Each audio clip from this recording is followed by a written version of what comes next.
The stranger's words prevent me from standing up. I glare at him. What about Corpse Girl? She's killed a lot of people, right? Like a hell of a lot of people. Probably. I don't know. Come on, man. You're in her crew, yeah?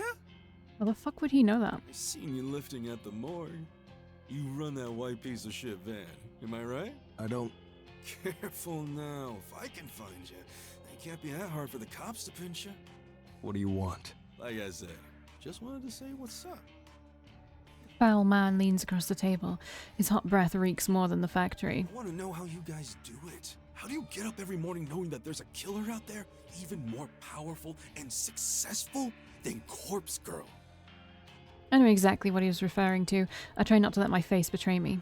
It's true that Corpse Girl has some tough competition. Around the time Noriko targeted her sister, somebody hacked Corpse Girl's website.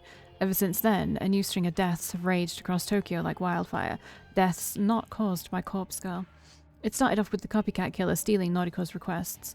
People that were sentenced to death via Corpse Girl's website were found dead before we could reach them, but that didn't last long. After a while, completely unrelated people were being found dead across the city, people whose deaths had never been requested through the website. Because of that, we stopped worrying about it. Noriko was happy as long as her own victims weren't being poached. She didn't care if someone else was running a similar operation, as long as they kept their hands off her prey. I haven't given it much thought since. And then this guy appears out of nowhere. It's pretty damn obvious that he's involved with the copycat killer. He's seen me around, knows what I've been doing, knows that there are two separate powers out there killing. It doesn't take much to figure him out. What's your method? Excuse me? You kill faster than Corpse Girl. How? Whoa there, buddy. I don't kill anyone. Here, check this shit. Human removal service. We remove unwanted human beings. Take advantage of our fee and efficient removal solutions. Fill the name and the address of the human being. Like, okay. Owie. The guy shows me his phone. There's a webpage on the screen. It looks similar to Corpse Girl's website, but it's not the same. I read the name of the site out loud. The Human Removal Service. Nice, huh? What is this? Just read it. I do as I'm told. There's a paragraph of information below the site's title. We remove unwanted human beings. Take advantage of our free and efficient removal solutions. Fill in the name and address of a human being you would like removed. Following that text is a form to be filled out, just like the one on Corpse Girl's website. I think I get it. This is the copycat's own website. They are running an identical operation, accepting user requests for victims' details, and then somehow carrying out killings. But how far do the similarities extend? Are they creating corpse photos to send to victims? Are they forcing victims to kill themselves or carrying out premeditated murder? Are they delivering corpses to victims? You involved with this? Nah, just a fan. Used to be a Corpse Girl fanboy. That shit was wild. Then I discovered this site. It's so much cooler. More profesh, you know? The guy leans in once more. I even used this site once. What happened? The guy I wanted to die, he disappeared off the face of the planet within 24 hours. Can you believe it? And they're offering the service for free. There's no doubt about it. This guy is involved with the copycat and this website. He's here to taunt me, pressure me. He knows who I am. But what's his endgame? Can I try the site? Sure, man. Type the web address into your phone. I retrieve my phone from my pocket and enter the site's address. It loads quickly. The Human Removal Service. I bookmark the site, then scroll down to fill in the name field. Was it Matsumoto? What? Yes. I type in Junpei Matsumoto. The next field requests an address. Where do you live? Hey, wait just a second. What the F are you doing? Address, please. You're a psycho. Don't put in my details. Why are you worried? Not like the killer will target an accomplice. Of course not, but still. Such a dick move. Got him. I stand up and pocket my phone. Later, Junpei. Freaking weirdo. His face is contorted into a foul grimace, like he just swallowed something sour. I leave the restaurant.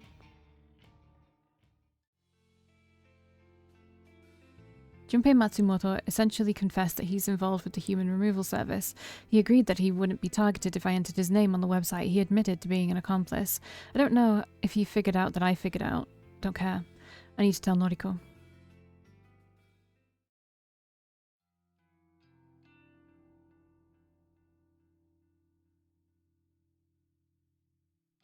She's asleep in the corner, as usual. Her laptop is beside her. The power cable is plugged into a portable generator. She's still in the same clothes, still wearing the same old makeup. I wouldn't change a thing about her. Oh, I wish I could lay next to her. Wake up. She stirs. I extend my hand. Kojiro? It's still early. Need to talk. It's important. She rubs her eyes and yawns. What is it? Look. I hold out my phone and show her the copycat's website. Her eyes widen as she slowly reads the text. Her jaw drops ever so slightly and she looks at me in shock. How did you find this? I've been searching for weeks. I've tried so hard to find how the copycat is choosing victims, but there's absolutely nothing about this anywhere. Met a guy yesterday. Someone involved with the site. You're kidding. Serious. Junpei Matsumoto. Big guy. Rude. Unlikable. Knew who I was. Knew about the morgue. Shit. He knows? Don't know how. We need to kill him. How? If he knows our methods, he won't just kill himself when he gets delivered a corpse. He'll just laugh it off. No. I know that. We really kill him. Noriko is silent. It's the unthinkable, something we've never done before. I don't know if I can. I can do it. That hair's in my mouth. I don't want to kill the guy. I need to kill him. It's for our own safety.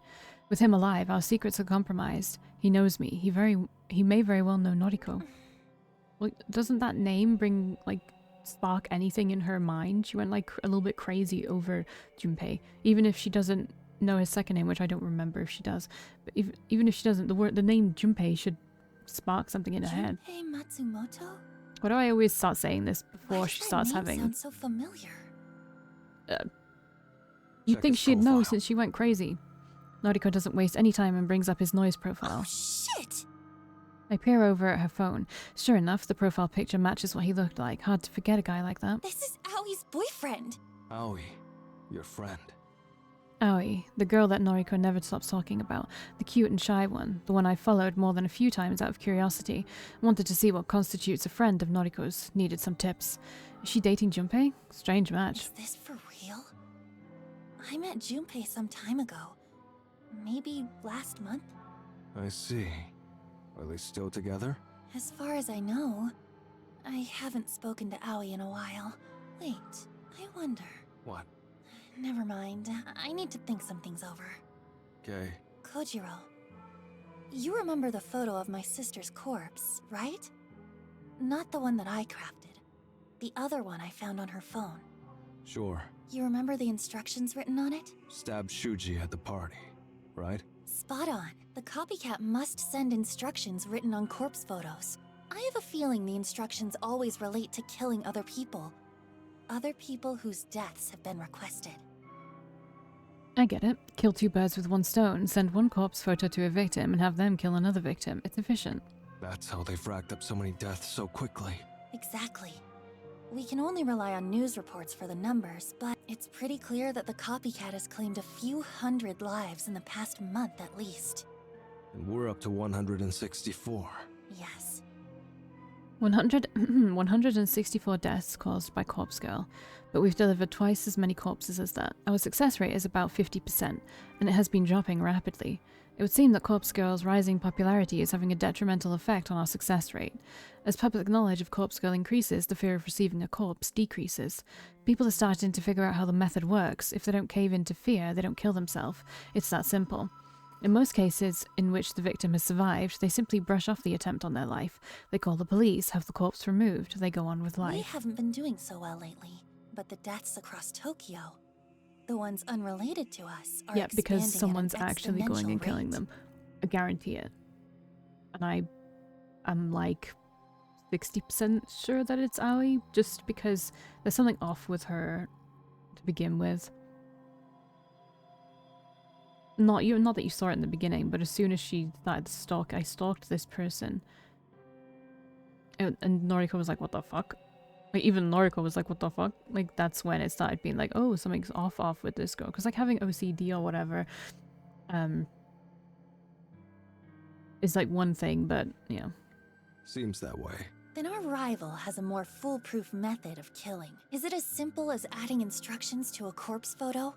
Threatening someone with death unless they carry out the instructions? And then, If Victim A receives a corpse photo, follows the instructions, and kills Victim B, how does Victim A also end up dead? Surely it's not suicide at that point. Why follow the instructions to spare your life and then kill yourself anyway? It doesn't add up. How are they killing so many people so quickly? Don't know. It's true, I have no idea. I pride myself on always being in the know, but this is beyond even me. However, I do know how to find out. Maybe I'll pay Junpei a visit. See what information I can extract. I don't like it, but it may be our only chance. Get as much information as you can from him. Then, dispose of him. Her words cause a flare of adrenaline inside me. I won't let her down. She's given me a task, an important task. I'll show her what I can do. On it. Good luck, Kojiro. What's gonna happen to you, Noriko, when you still don't fucking want him? Like, Be after careful. everything he does for you. Which is his choice. He can walk away. Of course. But he's like under the fucking delusion that if he does enough for her, she'll fall for him. And if that happens, I'm not gonna be happy with this game. Later. I'm thankful that Noriko looks away just before a smirk splits my face in half. I take my leave. You can do better. Quite a bit of time has passed since he went inside the maid cafe. Can't imagine eating a meal takes this long. Unless there's something shady going on, he should have come out by now. My knees are beginning to hurt from crouching. I could stand up, but then I'd be more visible. Crouching at the corner of this alley suits me just fine. My knees should hold. I have a perfect view of the entrance. I've taken note of every single person entering and exiting. But he hasn't come back out. His noise post from earlier was right on the money. He said he would visit the maid cafe, and sure enough, I watched him enter. Could be he knows I'm tailing him. Whole thing could be a ruse. He might have an escape route. But I already scoped out the alley behind the cafe. There's no other exit, front only. Could he have climbed out a window? Doubt it. Big guy, not very fit. Even if he'd attempt such a feat, I surely would have overheard the struggle. I'll keep watch here. I can't be that much longer. According to the noise, he comes here often, his favourite place. Likely where he met Aoi. She still works here, according to Noriko. What does Aoi see in him? I thought she was Queen. What does Noriko see in Aoi, for that matter? The girl is boring. Cute, sure, but no outward personality. I don't know, maybe I'm missing something. Hard to tell when you only watch from afar. There he is. I'll have to follow him. Can't confront him here. Looks like he's heading towards the station. Easy. Here goes. I mean, I don't see Noriko's obsession with Aoi either, honestly, but that shit started from way before we even, before this game started, so it's like they have an established history, whereas in the established history of Kojiro and Noriko is just him stalking her for a year prior to her ever really approaching her. Can't believe this guy travelled to the very end of the train line. Took nearly an hour to get here. If his home is all the way out here, why does he travel so far just to visit a maid cafe? He wandered into this underground parking lot, so I'm guessing his apartment building is above this little tomb. No one else around. Is someone there? Guess I'm not as stealthy as I thought. Huh? Kojimbo? Junpei Matsumoto. The fuck? You follow me home, dude? That's right. Have some questions. Not cool, man. Could've just DM'd me. No. I stride up to him and press my chest against his rotund belly. Standing this close, it's easy to see that he's actually younger than I thought. I'm nearly a full head higher than him. Despite his bulky build, I don't think I'd have any trouble crushing him in a fist fight. Back off, dude. I'm warning you. I don't think I'll do that. Question 1. Hey, I ain't playing your games. Who runs the human removal service? I ain't telling you that. Question 2. How are the victims of the website killed? Fuck you, man. Question 3. Shut up! What is your role? I've listed the questions in order of importance. Please answer. Junpei pulls his head back and spits in my face. The disgusting glob of saliva dribbles down my cheek. I snap 2 of his fingers. Holy fuck! The knuckles within his blubbery digits break inside my fist as I bend them in the wrong direction. I savor the sensation of shattered bone grinding against shattered bone as his knuckles splinter and pierce his skin. Question 1. Who runs the human removal service? Junpei wrenches his hand away from mine. He clenches his other fist. He looks prepared to launch it at my face. The punch connects perfectly against my jaw. I cock my head a little, riding the momentum of the impact. A tooth comes loose in my mouth. I think it's a bottom canine. I swallow it. Turning my head back, I lock eyes with Junpei. Question 2. How are the victims of the website killed? Shit! You want another fist in the face? My freaking fingers! Question 3. What is your role? Junpei tries to lash out with a kick to my shins. He's slow. He's just not cut out for a fight. I step aside and his leg flails limply. Completely off balance, he falls and lands on his rear. I move toward him and stand over his recumbent body. I've listed the questions in order of importance. Please answer. Help me! Someone help me! This psycho is trying to kill me! I can't help but sigh loudly. I run my tongue along my gums, feeling for the gap created by my missing tooth. Definitely a canine that I swallowed. Bit of an inconvenience, have to get a false tooth now. Wonder if Noriko will think less of me. Question 1. Fuck you! He madly tries to kick at my ankles. His feet slap against mine with no force or pressure. Who runs the human removal service? The guttural, beastly growl that spews from his mouth is the desperation of a cornered dog. I don't much believe in kicking someone when they're down, figuratively nor literally. I kick him in the ribs, and his howl of anguish repeats itself. Sometimes you have to do things you don't believe in. I kick him again and again and again. 1 or 3 of his ribs shatter against the toe of my shoe.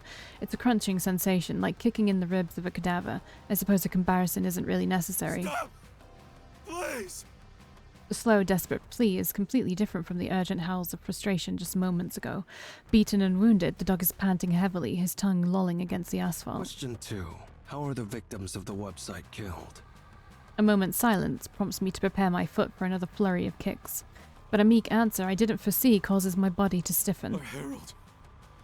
He carries out all the killings personally. Okay, it's a he, so it's not Aoi, so I was wrong, my bad. I frown and the motion causes a sharp pain to shoot through my bleeding gums. Your herald. The dog spits blood down his shirt and groans. He's a visionary. A prophet. And he's immortal. He's more powerful than Corpse Girl ever was. Well, I doubt it. There doesn't seem to be a supernatural element to this story, so Every that's a person lie. targeted by the human removal service is removed by the Herald's hand. This wasn't the explanation I was expecting. I thought the operation was similar to Corpse Girls. Send a corpse photo to a victim, urge them to kill themselves, or give them instructions to kill someone else. That was what Noriko and I discussed. That was the conclusion we reached. I don't like being proven incorrect. I bring my foot into Junpei's ribs once more, and he hardly flinches. He simply exhales and absorbs the force. Question 3. What is your role? I think the dog is unconscious. I tilt my neck from side to side and hear a comforting crack and pop that relieves the tension in my muscles. I crouch down and press my fingers to his wrist. The pulse is strong and his breathing is regular. He won't die, not unless I take action now. I told Noriko I'd kill him. I told her I'd take care of our problem. Junpei? The girl's voice, soft and not unpleasant, but worried, terrified. I stand once more to see the concerned face before me. What did you do to Junpei? Aoi Sato. Noriko's friend, best friend, and the girlfriend of Junpei Matsumoto. Sauce. I need to leave. Aoi doesn't know my identity. She doesn't know I'm involved with Noriko. If I escape now, Aoi will never link this assault to Noriko. Well, that's option 1. Option 2. Get out of here, you psycho! No, I can't think about option 2. If Aoi got hurt, Noriko would never forgive me. I can return to finish Junpei another day. I know where he lives now, after all. Later. I turn on my heel and leave the sobbing girl to tend to her wounded dog.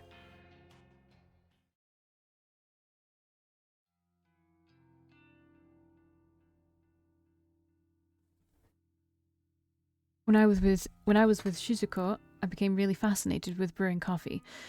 She brought me a handheld bean grinder and a French press for my birthday. To thank her, I made frequent trips to the market to buy freshly roasted beans. I would lose track of the hours I spent carefully grinding the beans and aiming to brew the perfect cup. But Shizuko never enjoyed coffee, never had a taste for it. I didn't give up. I kept refining my technique, kept experimenting with different beans and roasts in an attempt to craft something she would find palatable. She died and I threw the French press in the trash. I just visit the cafe now for my morning coffee. I donated the handheld grinder to this cafe. More specifically, I gave it to the cute waitress here. Maybe it was callous for me to discard the gift that Shizuko gave me. It should have torn me apart to throw away something that symbolized what we had together, but 3 years isn't so important in the grand scheme of a lifetime. Besides, I have someone else now. Well, I don't have her, but I want her. Noriko reminds me of Shizuko in some ways. In other ways, they couldn't be more opposite. When the takeout coffee I ordered is ready, I leave my money on the counter and grab the paper cup. A quick sip of the piping hot brew fills me with renewed life.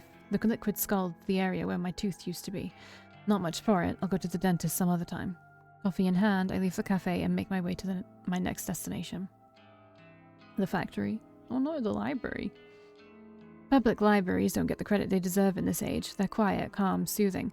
That doesn't always do it for me, but it's nice to escape the bustle of the city. Plus, they always carry works by my favourite authors, but the librarians don't pay me any mind. I think they're at a loss to recommend books that fit my tastes. I don't feel judged here. Nobody looks at me and wonders if I'm a creep. Nobody cares about my unshaven face or crinkled clothes.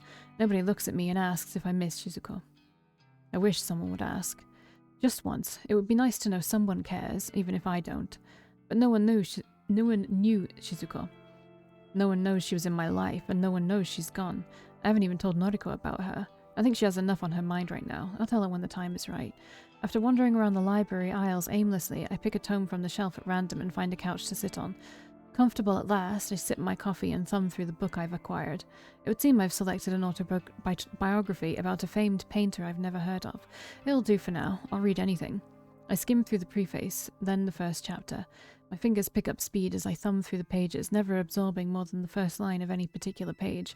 Boring, drivel. I can't read this. I toss the book aside and rest a closed fist underneath my chin. I'm not normally this restless. Usually I'm focused and driven. But it's my birthday, and Shizuko isn't here to get me a gift. Perhaps I regret throwing away the French press. It was the most thoughtful birthday gift I've ever received. Perhaps I just regret losing Shizuko. I don't know. If this were any other day, I wouldn't waste my time dwelling on the past. I thought it was worth giving this day more significance than any other. 35. Fuck, where do the years go? Time really does slip through your fingers. Hell, it's even been more than a year since I met Noriko. Technically, I doubt she remembers our first meeting. I peer around the library and find a smile forming on my face. She probably thinks we met here just a few months ago. I asked her some trivial question, something about Lovecraft or Cthulhu. Then I introduced myself, but the first time we bumped into each other was at my apartment. Well, her apartment. It was a fully furnished apartment. Didn't have to take much with me when I left. I bet it looks much the same today as it did back then. I returned to collect a few last things. A couple of blankets in the closet, a broom and a dustpan. A few knucklebones, the usual stuff. And I wanted to say goodbye one final time. To my surprise, she was there. She was chatting to the landlord casually, inquiring about the terms of the lease. I must have frozen in my tracks when I saw her. I know that I spent a good few minutes simply staring at her. She was beautiful, gorgeous, breathtaking, and she looked like Shizuko. She looked so much like Shizuko. She shook hands with the landlord. She said her name aloud, Noriko Kurosawa. Her name stuck in my mind. It replayed over and over in my head. The landlord accepted her offer for the apartment. Noriko would be moving in, making the place her home, my place. I must have bumped my shoulder into her by accident when I tried to squeeze past. She apologized. I apologized. Saz was just leaving. Oh, no, please. It was my fault. I'm very sorry. Did you live here? Yeah. I see. Thank you for taking care of the place. I'll be moving in soon. I see. Did you like it here? Yes, very much so. It was home. I'm glad. I hope that I feel just as comfortable here. I nodded, but didn't pull my eyes from her face. She walked away after gracing me with a polite bow.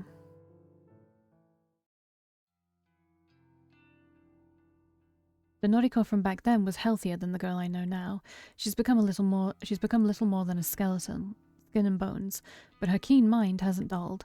And she's still gorgeous, still takes my breath away, just like Shizuko once did. Cool, so he's just looking for a replacement. But she refuses to leave the factory. She refuses to return to her apartment. Occasionally, Tomoe will go and fetch the things she needs, clothes, tiny portions of food, coffee, mostly. At some point, I got delegated to selecting the most suitable cadavers from the morgue. Also, Noriko doesn't have to visit the morgue herself. She gives me a bunch of photos, and it's on me to pick and choose cadavers that best match them. Not my favorite work. It's tedious, and I don't have the eye for details that she does. But I do what I can. Ouch. My phone begins vibrating violently in my back pocket. I didn't realize I was sitting on it. Yo. Where the hell are you? Library. Don't you have deliveries to make today? I'm just taking the morning off. You didn't ask me about that. I told Tomoe. Well, she didn't mention anything about it to me. Saz, I'll see you in a few hours anyway. I just wanted to chill this morning. My birthday. It's your birthday? Yeah, I didn't know. Happy birthday. thanks. Okay, I'll see you this afternoon. Bye. Later. She sounded mad at me. In my defense, I haven't taken a day off from Corpse Girl's work for weeks. Didn't think taking this morning off would be too much to ask. Apparently, it rubbed her the wrong way. But juggling this work as well as my morgue duties is tiring. Don't get much time for myself. Don't get much time to think. Probably why Shizuko's face doesn't pop into my mind as much as it used to. My theory, anyway. I drain the remnants of my coffee cup. After returning the unread book to the shelf, I leave the library.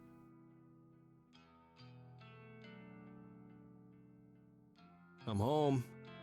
I close the front door behind me. My place is always dark. The tiniest sliver of sunlight filters in from the gap between the closed curtains. I like it this way. I spend countless nights underneath the unholy lights of the morgue. That fluorescent glow messes with my eyes, so I keep my apartment dark. It's comforting. The place is small, smaller than my last apartment at any rate, Noriko's apartment. A tiny living space, one bedroom, a kitchenette. The bathroom is pitiful, a half-sized tub with a shower head above it, a toilet, no sink. I need to use the kitchen sink after finishing my business, but it's home. Moving here after deciding to leave my old place was the change I needed after Shizuko died. I threw away so much of my life from back then. I'm almost a completely different person now. Almost. I've kept my habits, mannerisms, the parts of me people find weird or off-putting. Can't help it, that's just how I am. All those quirky attributes that Shizuko couldn't stand. They're still with me. She's gone and I'm still here. Come on. I shake my head at the sound of my own voice. What a birthday. What a pointless day. Dwelling on the past doesn't suit me. I moved on from Shizuko a long time ago. I'm only stuck on her today because of my birthday, because this day reminds me of that damn French press she bought for me. But it's gone now, and she's gone. All that remains is me. That's the way it has always been. Probably the way it always will be. Enough. Time for work. I don't feel like staying in and relaxing. I shuffle toward the tall, narrow cabinet in the far corner of my living space. I hoist the door open and look at my clean white coat. It's not stained or dusty like the one I keep on display near the window. It's my good coat, the one I reserve for special days, like my birthday. The white coat is resting comfortably on a white mannequin inside the white cabinet. I hate the color white. It serves no purpose. Despite its useless color, the mannequin holding the coat does serve a purpose. It carries my treasured possessions. Perhaps mannequin isn't the most fitting word for it, but it will do. Is it a person? Is it a corpse? As I grab my coat, the sleeve catches on the mannequin's fingers. I tug at it gently and manage to release the coat from the mannequin's bony limb. Later. Is it a skeleton? Habit of mine to say goodbye to empty rooms. Used to be funny when rooms were truly empty.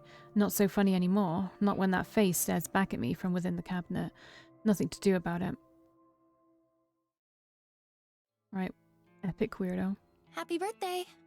Thanks. I don't have a gift for you. I'm sorry. All good.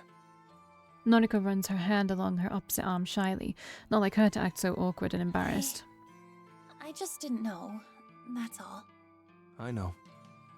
She seems truly disappointed in herself for not knowing about my I birthday. looked at my noise feed, and it even has a notification that today's the day. I'm sorry. I don't have a reasonable excuse. It's fine. Really. What's on the agenda today?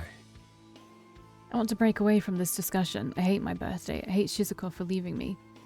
Noriko sweeps a stray strand of hair behind her ear and contemplates the question. 12 deliveries. Tomoe has already prepped the bodies. She's waiting in the van. I've sent the photos to the victims. Only 12 today? We're not getting many new requests.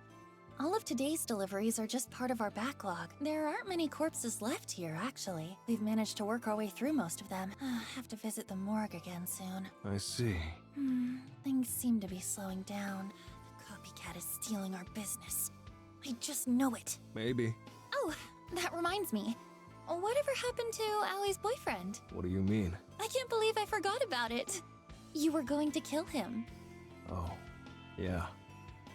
Somehow I'd forgotten about that too. Caught up in my own head today. Junpei Masumoto. Is he dead? Unlikely.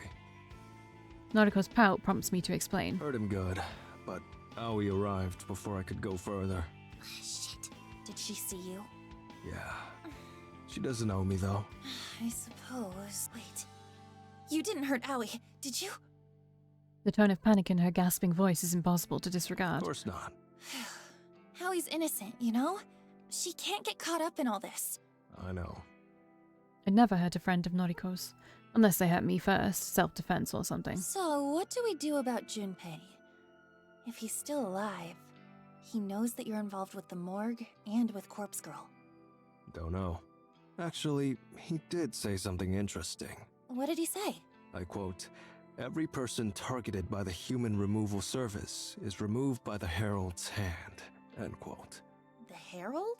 Who the fuck is the Herald? Did you mishear? Was it supposed to be Gerald? Herald. Apparently some prophet. A visionary. Junpei says he's immortal. Immortal? You're not serious. Every killing is carried out by him personally. What the hell? How is that even possible? How can someone kill so many people without getting caught? That's a good point. I shrug. My tongue subconsciously licks the gap where my tooth once was. Guess he's good. What a pain in the ass. Anyway, I'll take care of those deliveries. Thanks. I'm going to try and dig up something. Dig up? Not literally. Information. Online. Had me excited there for a moment. Don't worry. You'll be the first person I tell if I decide to go digging up bodies. Thanks. I throw Noriko a lazy wave and take my leave. See you in the next one.